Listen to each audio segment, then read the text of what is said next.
फल बेच रही इस बौनी महिला की नजर जैसे ही एक बच्ची पर पड़ी तो उसे बच्ची के अंदर एक आत्मा दिखाई देती है। दरअसल यह महिला एक जादूगरनी थी जो यहाँ किसी खजाने की तलाश करने आई थी। वह बच्ची के पास जाकर उसे एक फल देती है, लेकिन तभी घर वालों ने छीन कर उसे वापस कर दिया और उसे वहाँ से चले जाने को कहा। बौनी जादूगर उस फल को लेकर जा ही रही थी कि तभी उससे बाहर एक कुत्ता जाता हुआ दिखाई दिया। बौनी जादूगर ने उस कुत्ते के ऊपर अपना जादू करके उसे बच्ची की ओर जाने का इशारा कर दिया। कुत्ते को अपने पास आता देख बच्ची भागकर एक कोने में छप गई और माँ की आत्मा बाहर आकर उसे दूर भगाने की कोशिश करती है, लेकिन उनका जादू उस पर काम नहीं करता। उन्हें भी कुछ समझ नहीं आता कि आखिर वह जादूगरनी है कौन। बच्ची कुत्ते से भागते हुए एक कोने में पहुंच गई। कुत्ता बच्ची के पास पहुंचता उससे पहले मौके का फायदा उठाकर बौनी जादूगर उड़ते हुए उस कुत्ते को पकड़ लेती है, जिससे वह सुरक्षित हो गई। जब बौनी जादूगर अपने फलों को देख उसे कुछ पैसे देने गए, लेकिन जादूगरनी पैसे न लेकर उनसे काम मांगने लगी, जिस पर बच्ची के पिता ने भी हामी भर दी। मगर परिवार वालों को घर में आ रही इस नई मुसीबत का कोई अंदाजा नहीं था। जब रात में बच्ची अपनी माँ के पास लेटी हुई थी तब माँ की आत्मा ने उसे बताया कि अब वह ज्यादा दिन उसके शरीर में नहीं रह सकती, इसलिए उन्हें अब तस्वीर में जाना होगा। यह कहकर वह तस्वीर के अंदर चली गई, जिससे छिपकर बौनी जादूगर सब कुछ सुन लेती है। अगले दिन जब जादूगरनी बच्ची को दूध देने आई तो बच्ची उसे अपनी माँ की मदद से एक मैजिक करके दिखाती है और जादूगरनी के पूछने पर बच्ची ने बताया कि उसने यह मैजिक अपनी माँ से सीखी है।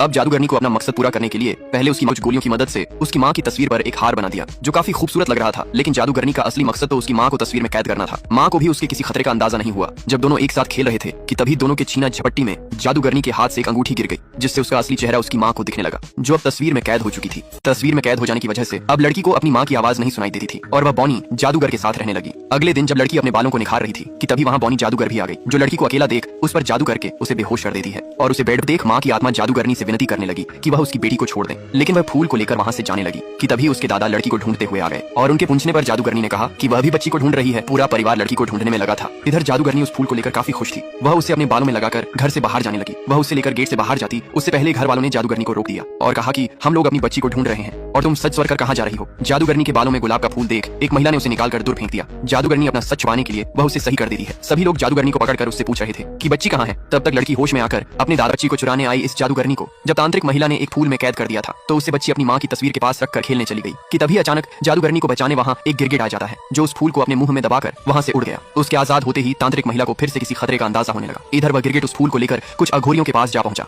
जादूगरनी उनसे कहकर खुद को जल्द से जल्द आजाद कराने को बोली। तब अघोरियों ने अपने इष्ट देव की पूजा करके उस जादूगरनी को फूल से आजाद करा दिया। आजाद होते ही जादूगरनी फिर से वहाँ आती है, जहाँ उसने अपने गिरगिट को अंदर भेजकर सोने जा रहे इस पति पत्नी को फ्रिज कर दिया। ये देख तस्वीर में कैद उसकी मरी हुई पत्नी की आत्मा कुछ नहीं कर पाती। वह घर में रह रहे सभी को एक एक करके फ्रीज कर देती है। उसके बाद जादूगरनी घर के अंदर आकर अपने जादू से तस्वीर के नीचे देवी माँ की मूर्ति के नीचे रखे काल चक्र को देख वह काफी खुश हो रही थी। उसने जैसे ही काल चक्र को चुराने की कोशिश की, लेकिन तभी देवी माँ के चमत्कार से वह बाहर जा गिरी और घर में मौजूद सभी लोग सही हो गए।